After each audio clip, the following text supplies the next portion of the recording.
if we were asked to write an equation for a certain line, there are a couple of key factors we look for when we're formulating our answer. Take this piece of paper, or these four representations of graphs on here. You see we have a line that goes up this way here, goes through the top, one goes up this way here, one going down here, and one going down here.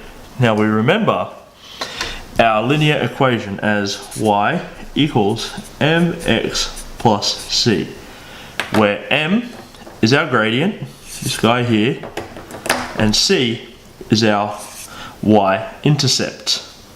So let's take a look at example A here, and let's write a rule for that graph that is reasonable, or one that could be plotted to look something like that. Well, we know that we have our x-axis and our y-axis here. We know that this is positive y, this is negative y, this is positive x, this is negative x. The first thing we're going to look at is our gradient. So we're going to go y equals, now we need to have a gradient. Now we've discussed before that the gradient describes how the line is moving from left to right. And in this instance you can see that from left to right our value is increasing. So this means our gradient is going to be a positive value. So we can choose any positive value in this instance. So I'm going to pick, say, 3x to describe my gradient because it's positive and going up.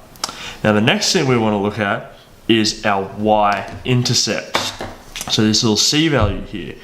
Now you see that on this graph, on this Cartesian plane here, our y value is passing through a positive value because it is above the origin here. So that means if we were writing an equation for this line, we would have to have a positive y value. So I've just chosen positive 2 there. So our key for this graph here is a positive gradient and a positive y-intercept. Positive gradient, positive y-intercept. Now if we move on to B, which looks similar, again we can see the property of a line is increasing as we move from left to right. So it must be a positive gradient. So I'm going to start my equation off here and say y equals, let's pick the number, let's just go x this time because that means 1x. So it's still increasing because it's positive value. Now let's move on to our y-intercept. We'll see here that our y-intercept is actually below the point of our origin on our y-axis. So this must mean that it needs to be a negative. So with my 1x here, I'm going to go negative 3. So that's telling me that it needs to go through our y-axis in a negative value here. So our key for a graph like this is a positive gradient but a negative y-intercept. Now if we look down here at C, it's a little more interesting. We know that we're looking at our line moving left to right and it is going down or it is decreasing. So this means that our slope or our gradient has to be a negative value. So I'm going to start writing in my equation here, y equals, we know my gradient has to be negative. So I'm saying negative. Now let's have a guess, or let's just make a number here. Let's go negative 4x. Remember, the negative 4, this negative 4 is representing my gradient. Now let's look at our y-axis on C. Our y-axis, well you can see, is going through in a positive value because it is above the origin. So that means our y-axis, to describe this line, needs to be a positive value.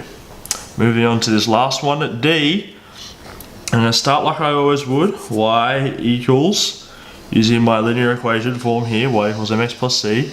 Now let's look at our gradient again. Alright, left to right is going down or is decreasing, so that must mean that we have a negative gradient.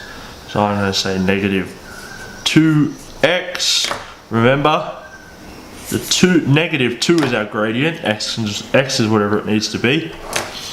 And now if we have a look at our y-intercept, it is below the origin on the y-axis. So that means my y-intercept needs to be a negative value. So let's pick -1, for example. And that is how you would come up with reasonable equations if given just a look at the line without any more information. I'll just write our keys for this one. So this one here, it has to be a negative gradient, but a positive y-intercept, and this one here, still a negative gradient, but it is also a negative y-intercept because our y-intercept's here and our line is going down. That's how you would make up an equation for something like this.